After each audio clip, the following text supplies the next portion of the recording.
Sebuah video viral menunjukkan pedagang daging ayam di demo karena menjual dengan harga lebih murah dari pasar.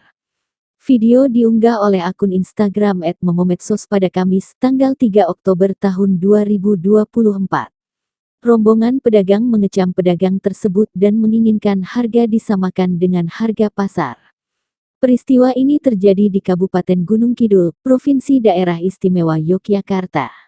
Video tersebut menuai beragam tanggapan warganet dengan beberapa menyayangkan konflik berkenaan harga jual merupakan hak milik pedagang yang seharusnya tak menjadi perdebatan.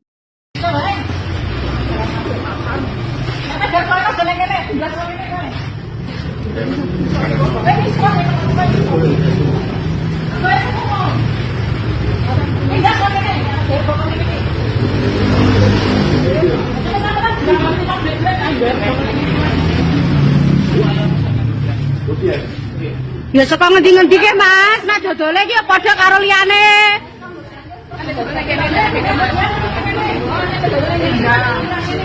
Mas kau godian dodolan yang godian wae Mas rasane kene Mas. Kene golek apa jiko ning pemotongan kau kae.